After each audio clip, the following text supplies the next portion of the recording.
My name is Koura Linda, and welcome back to Filmmaking Actually. I've been trying to figure out what to call this episode. I think I'm going to call it Intentional Filmmaking. I look at intentional filmmaking as knowing what you want to do with the finished film so that you're able to take care of everything that you need to do early in the production process and not run into a bunch of problems in post. There are a jillion things you can do with a film. Jillion is a technical number. You can use a film in a bunch of different ways. The first thing to decide is, are you going to make a short film or a feature film? That's a pretty basic place to start. It is actually important to know. And that can be decided based on your resources and what you want to do with it. If you're looking at making a visual calling card, that should probably be a short film. If you're looking for a distribution deal, that is more likely to happen with a feature. Films made for practice should probably be short. Films made for festivals can either be shorts or features, depending on which festival you're gearing towards and also what you want to make. So, what do you want to do with this film? Do you want it to be a sort of visual calling card that shows off the talent of the cast and crew involved? For example, my husband and I have a production company called Space Dream Productions. We produced our first short film, Names on the Wall, to basically showcase what we were able to do with a really small investment. If you're an actor or a cinematographer or a writer or a director, do you just want to have content to show people? Do you just want to jump into the film festival circuit and you want to rack up a ton of awards and festival fame? Or do you just need to practice? Like, are you just making a film because you want to get better at it, or you want to try something new, or you've never really done it before? Once you know where you're going with this and you know if you want to make a short or a feature, you should look at what story do you want to tell. When looking at what story you're going to tell, the first thing you should look at is what resources do you have, and can you get the resources to make this film in the best possible way? Remember, creativity is a resource. You could creatively execute an otherwise complicated script. You can have locations double for other locations. You can do things like that. But if your film is about the space station and it includes aliens on spaceships going for spacewalks, or the film absolutely has to be shot on the Eiffel Tower and you live in Canada, you may want to maybe look for a story that you are better able to tell with the resources that you have. One option when you're limited by cast or locations and stuff like that is you can always make an animation, but that is a totally different type of film and might not be what you're looking for. So for a live action film, you have your story and you know where you want to go with it. I keep talking about these different things. Well, how do you decide if you want to go to festivals or distribution or whatever? Like, what does that actually involve? I'm so glad you asked. I will say that doing a film for practice is probably one of the most underrated elements of filmmaking.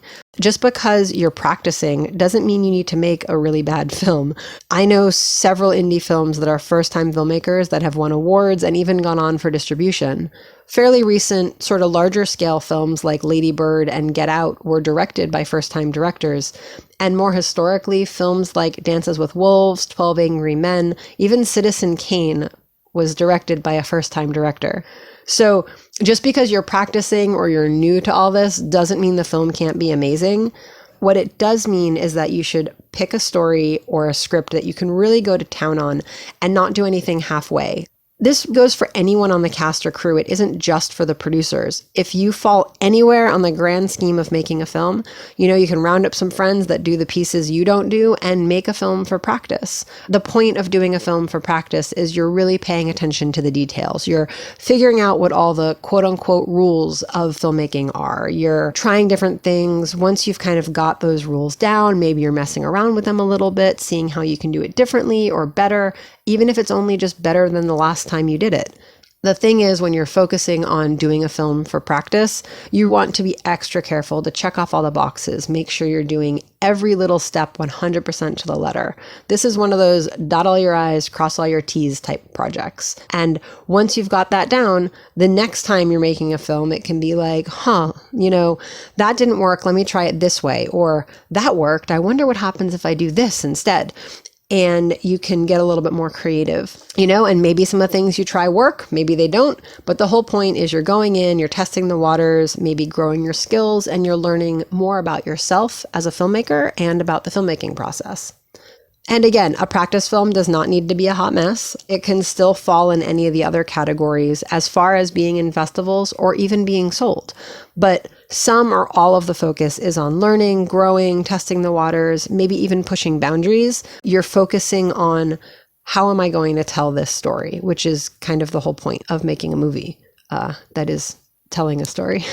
So you're just going through the motions of making a film to see if in the end you can put it out there for audiences and they can understand your story and your message. And if it is a hot mess, then look at what you did and see why, and then learn from it so you can do better next time. That's what's known as failing forward, and it is both an honorable and a very worthy endeavor. On the other end here, another reason to make a film is honestly just to show off. And that's not a bad thing. Let's say you want to start a production company, or you're trying to get known as a competent producer. You're going to need to produce a well-polished film to show people what you can do.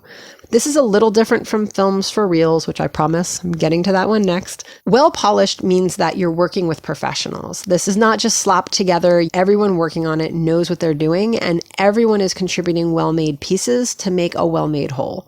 In other words, this film is going to be high quality. This does not mean that you need a $50,000 camera and a giant lighting kit and a crew of 75 people and a month to make a 5-minute short film.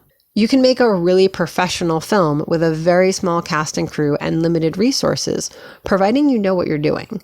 So, for example, there's this filmmaker in Texas named Cameron Smith who makes these really incredibly professional films, but on the surface you'd be like, he's making this with literally nothing. I did a short film with him called Keys, and you can find it on hitrecord.org. Just look up Cameron Smith and Keys. We shot it in a few hours. We had a construction floodlight that was pretty much our only lighting source other than like the lamps and stuff in the room. And I don't mean fancy lamps, I mean like table lamps. I used the makeup that I had in my purse, and if you know me, that is not a lot of makeup. And the side of construction goggles to look like an oxygen mask for the last shot. Fill in some awesome sound design and score done by my amazing husband, and add in Cameron's skills. And the end result is a really polished and, in my opinion, very powerful short film. So the point is, you can go through the planning process of a visual calling card, but you want to make sure that you're checking all the boxes as best you can at each point with the highest quality possible. You want to make sure that the story is interesting, that your actors are really well cast for their parts. You want to make sure that your camera settings are right, that your shots are in focus where they're supposed to be, that your lighting is good. Even if it's just a matter of having a bounce to fill in some shadows when using natural light, make sure that the shot is lit. Your audio is well recorded, the costumes make sense, the makeup is well done, your camera framing is well composed and visually interesting without being distracting. Sometimes you watch a film and you kind of feel like the director is a glorified camera op who just likes making pretty pictures, which is cool, but movies are more than just nice camera work. You want to make sure that your scenes are well set up with the set being dressed, not just around the actors, but like if you can see the whole room, make sure that the whole room is dressed. And that could just be as simple as moving an awkward chair out of the background or cleaning off a countertop or changing the direction of the camera so that the actors are in a more visually interesting space. You also want to make sure that what the actors are doing is visually interesting. You know, not every single scene they're just standing there talking or sitting there talking or walking and talking. You want to make sure you have proper sound equipment so that the audio is properly recorded on set as well. Once the film is shot, you want to make sure that your edit is smooth, that the pace lends itself to the story, that your color correction looks good and is consistent throughout the film. You want to make sure that your audio mix is smooth and all the levels are even. You want to make sure that the dialogue is clear, that you can understand what the actors are saying. Ideally, your score is not a drag and drop action sequence number 72 that you downloaded off of a stock movie site. No offense, but sometimes it's better to get music for a film instead of having to cut your film to existing music. I'm going to go over that a little bit in the networking episode, but yeah, if you can, try not to use drag and drop music. You want to make sure that the audio elements are mixed in with the score properly so that you aren't losing pieces because the music's really loud, you can't hear the music or whatever. Just make sure your audio mix is good. I'm going to say that a lot. Also, a little note on credits.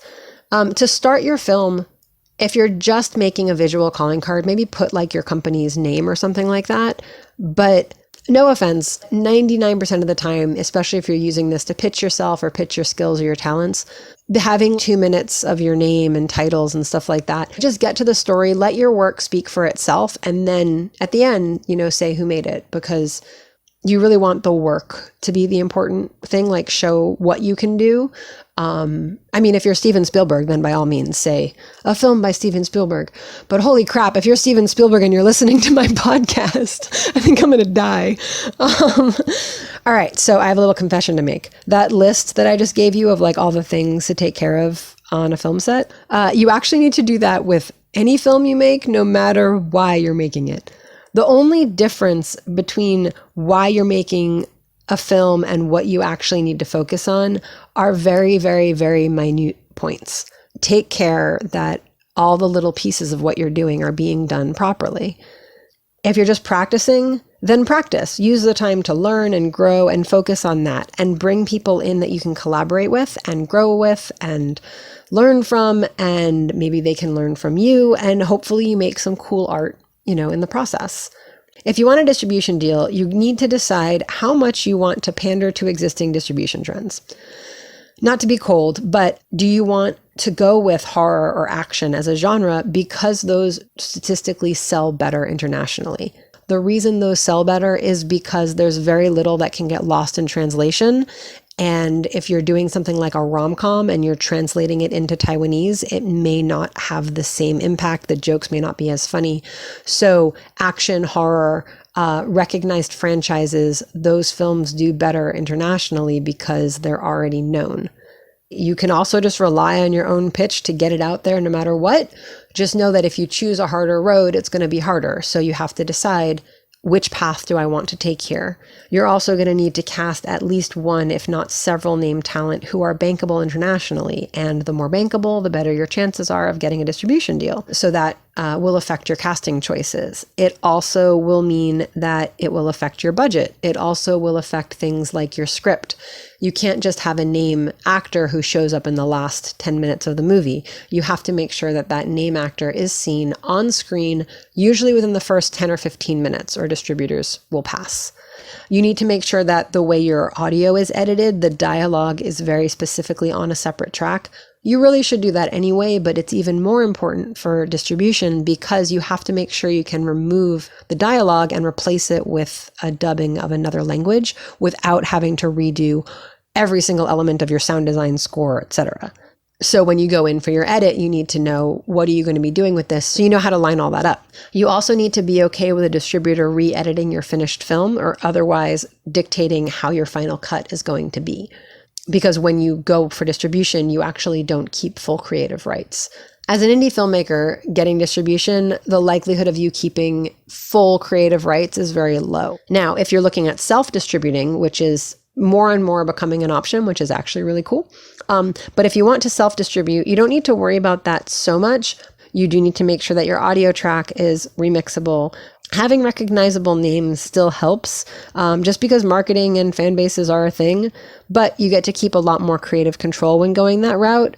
Even so, you may direct sell to Netflix, and Netflix may tell you to make some edits. So just know that selling your film, you're stepping out of the purely creative and into a little bit of the business, and you have to start making business decisions as well as creative decisions. For name talent, you're going to need to consider, are you looking at social media followings and like bankability of the name, or the actual talent of the person you're casting? Because throwing a heavy hitter when it comes to fan bases might look good on paper, but if the person isn't right for the role, or if the story is really weak, or the production value is really badly done, you're not going to end up with a really good film, and it's just going to be another one of these big name flops. And that's not fair to anybody. So this is where, for me personally, I'm always weighing the business side with the creative. Like when I'm faced with a business decision, I personally lean in towards, is this going to add or distract from the story? And I try to mitigate that as much as I can. you do have to consider this if you're going for distribution. If festivals are your end game, you're going to need to know that shorter films are easier to program. That's just basic math. But it also depends on the festival. I've seen 2-minute shorts and I've seen 30-minute shorts at Sundance. I've also seen 2-minute shorts and 30-minute shorts at very small local indie festivals. If you want to hit that festival sweet spot, 7 to 12 minutes is kind of the popular average. But no matter what, you should just try to make an awesome film, because if it's really awesome, it's going to do well in festivals. Having been to so many festivals all over the country in the last 3 years, well-made, well-told, interesting stories make up a good 80% of all the films screened at festivals. Yes, the remaining 20% is largely nepotistic, and some festivals more than others, but I know one festival that is literally zero nepotism. Like, the festival director is one of my dear friends and mentors, and I've had films not accepted because it didn't fit with the programming that year. And at the same time, I've seen other festivals where it is clearly just the friends and family show, and every award is being given as a pat on the back to another friend. It's frustrating. The average, I'm going to say, is about 80% of all festivals, but if you make a good, strong film with a good, strong story, you will definitely have a fighting chance at festivals. Also, if you're going for festivals, be sure to take a lot of behind-the-scenes photos, get production stills, keep notes on interesting things from set and the production process that you can use as trivia and points of interest in your festival submissions. You should research ahead of time if there's festivals you want to specifically target, such as a women's festival. Make sure to do the research of what their requirements are so that you can fit those requirements ahead of time. You can also see what types of films they seem to be drawn to. All of that can help you with your creative choices as you move the project through development and into and through production. Last but not least, everyone wants content for their reel. And sometimes the best way to do that is just grab a few friends and sit down and make a movie or record a few scenes to cut together. Again, you want to make sure that everything about that is well made, especially if you want to use it to show off your specific skill. If you're a makeup artist, you want to make sure the makeup looks really good. If you're an actor, you want to make sure the dialogue is clean and audible and that you're putting out a really good performance. If you're putting together a couple of scenes, make sure those scenes show a range. Don't just film a thing where it's just all drama and it's just 3 scenes of you being dramatic. Unless that's your thing. If that's your strong point as an actor and you're a really good dramatic actor, then play that up. But if you're looking for a reel that can show your range, pick a project or pick scenes or get a writer friend to write something for you that shows your range as an actor. Also, don't take this the wrong way, but make sure your scene partner is not a stronger actor than you are. I cannot tell you how many times I've seen an acting reel and I'm distracted by the scene partner whose performance is just outstanding and it really overshines the person whose reel I'm supposed to be watching. So find somebody who's on your level and level up. Like, you grow and become better and stronger so that you can hold your own across from a really strong actor or actress. Make sure that for your reel, you're showing off the best you. If you're a production designer, make sure that the scenes are really well styled. Make it interesting. Again, show a range. That's kind of the whole point of seeing a sampling of work. And you don't need to shoot an entire film. It could just be 3 different scenes, and maybe they're all very different. Let your actor friends get their scenes in. You show off your styling. If you're a sound designer, really go to work on those scenes. Talk to the director ahead of time and really establish where the sound design is going to go so that you can make it a very interesting sounding scene without being distracting. If you're a cinematographer, don't forget that director of photography means that you are the director of writing with light. So if you're shooting footage for your reel and it's well composed, poorly lit shots with really nice camera motion, you are an awesome camera op. But that's not going to showcase your work as a DP. Personally, when I get a DP reel, I scrub through it first, and if the lighting isn't impressive or is uneven or just bad, I will not even watch the reel because I don't need a camera op, I need a DP. And that means being really good with lighting. If you don't have good footage as a DP, go shoot some. Find a director who wants to practice and an actor who wants some footage for their reel. You don't need a super expensive camera or a giant lighting kit. And if you do, you need to practice more. Practice with some really basic tools, even if it's just a bounce and a flag. You can use natural lighting, but you want to make it look intentional and not sloppy. For what it's worth, no matter what, focus on telling a strong, well-told story. Sometimes you do need to make production choices, like what name actor are you going to hire? How do you make sure that they show up within the first 10 minutes of the script? How do you make a film festival like you? But no matter what, always keep the fact that you're telling a story as the most important factor, because even the most flashy, high production value projects can really fall flat if the story isn't there. But if you focus on story, if you really take care that you're checking all the boxes as you go along, you're going to make a great film. Anyway, so that's about what I got. So go out there and make a great film. Sometimes I feel like these podcast episodes are like part podcast, part motivational speaking.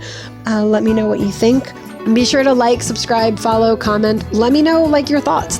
Seriously, what do you want me to cover next? Is there a specific topic you'd like me to go over? Something you'd like me to cover? Let me know.